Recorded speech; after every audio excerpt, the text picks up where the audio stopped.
Roti Canai is the crazy delicious flatbread you need if you're making any Malaysian curry. I tested out quite a few recipes with all different ingredients, and this is the one that I liked the most. The results are crispy, a little chewy, and perfect for curry dunkin'. There's also a street version featuring a distinctly sweet filling, and it's delicious. I'll show you that as well.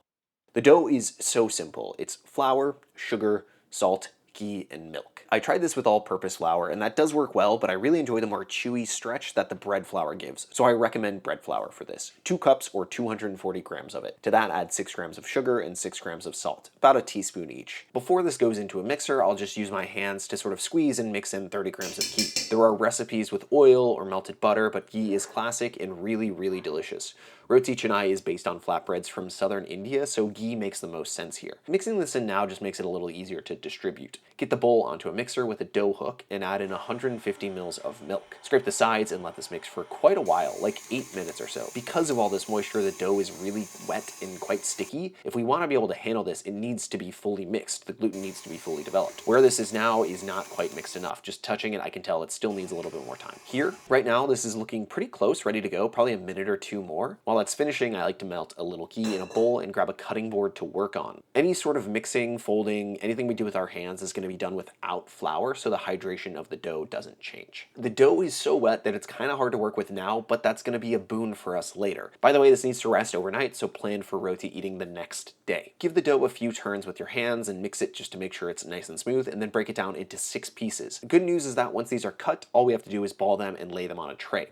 Cover each ball in a decent layer of ghee and then cover the tray with plastic wrap or place it in a lidded container. Glass is great for this because the dough is sticky enough to stick to metal even through all the ghee. This can go in the fridge to rest overnight. If you don't rest these overnight, it's going to be impossible to shape them, so don't skip the step. I prep this around the same time I'm making my curry paste, so both of these can sit for a day until I'm ready to eat. It's the next day, and the roti have completely chilled, and I'm ready to eat. I'll set up a station like this, a big cutting board to roll out the roti, some melted ghee in a small bowl, and if you're making the sweet version, a can of sweetened condensed milk and a big portion of Milo. It's pretty important to let the dough come up to at least room temperature, or it's going to be tricky to get it as flat as we need it. Brush a thin layer of ghee onto the board and grab a ball.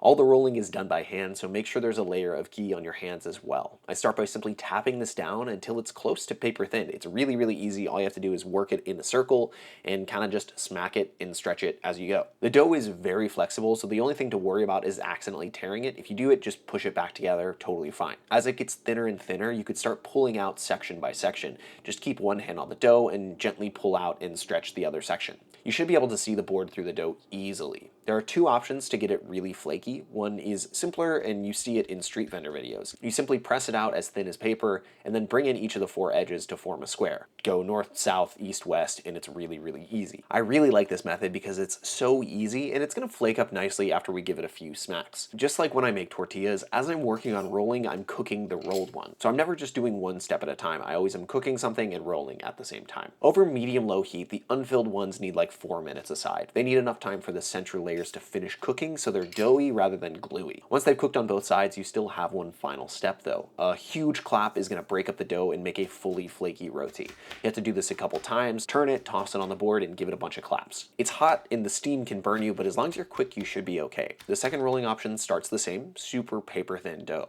Then you roll the dough up like a long cinnamon roll and then coil it back on itself to form a small disc. I find that when you do this, the dough tends to get pretty tense and you need to let it rest before flattening out again. You want the final dough to be as thin as the square is, so you have to wait a little bit to finish rolling it. I just let this rest while I move on to the next one. This one's going to be my Milo roti, and the square technique is much better for the filled version because you get this big pocket in the center. Roll it out and brush on a little ghee, then let the malted chocolate powder rain on the center. Then you drizzle on as much condensed milk as you want. The chocolate, the butter, and the condensed milk form a melted sweet center.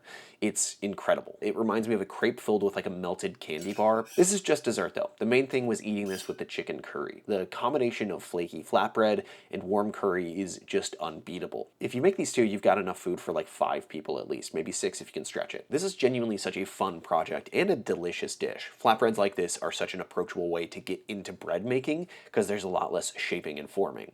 Try it out and let me know if you've had a roti like this before. There's flaky flatbreads from all over. Malaysia, India, Ghana, they're all similar and delicious in their own right. This Roti Canai comes from a Malaysian recipe based on a roti from Chennai, India. I love seeing how dishes like this migrate across cultures. It's one of the coolest things about food. Thank you so much for watching, and thanks so much to the amazing people supporting me directly on Patreon through patreon.com/CameronMarty.